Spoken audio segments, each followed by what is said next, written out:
আসুন আমরা এখন দেখি যে কিভাবে একটা সংখ্যা, যে কোনো সংখ্যাকে আমরা ওয়ার্ডে রূপান্তরিত করতে পারি। মানে সেক্ষেত্রে প্রথমে আমরা এমএস ওয়ার্ডটাকে সিলেক্ট করতে হবে।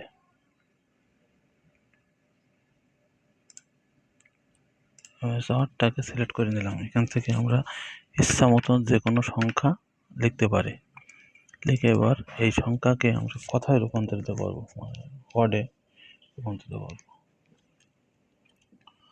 সেক্ষেত্রে আমাদের প্রথমে এই ওয়ার্ড সংখ্যাটিকে সিলেক্ট করে নিতে হবে। সিলেক্ট করে আমরা কন্ট্রোল ফাংশন কি আছে 1 থেকে 12 পর্যন্ত, সেখান থেকে F9 মানে কন্ট্রোল প্লাস F9 নিতে হবে। প্রেস করতে হবে কন্ট্রোল প্লাস F9। প্রেস করার পরে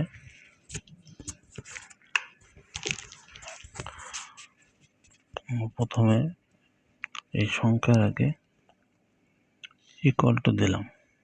ইকুয়াল টু দেওয়ার পরে সংখ্যা শেষে ব্যাক ফ্ল্যাশ ইউজ করতে হবে। ব্যাক ফ্ল্যাশ, তারপর N2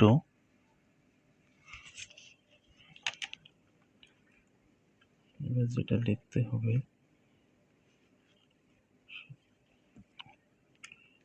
সেটা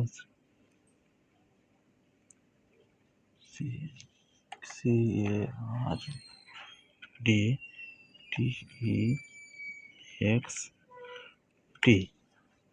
এটা লিখতে হবে। লিখে টোটাল লেখাটাকে ব্লক করে মাউসের রাইট বাটন ক্লিক করে আপডেট ফিল্ড অপশনে ক্লিক করতে হবে। তাহলে আমরা যে কোনো সংখ্যাটাকে ওয়ার্ডে রূপান্তরিত করতে পারবো। এখন দেখেন 26,535 এটা ছিল কিনা আমরা আবার ব্যাকে দিয়ে দেখবো।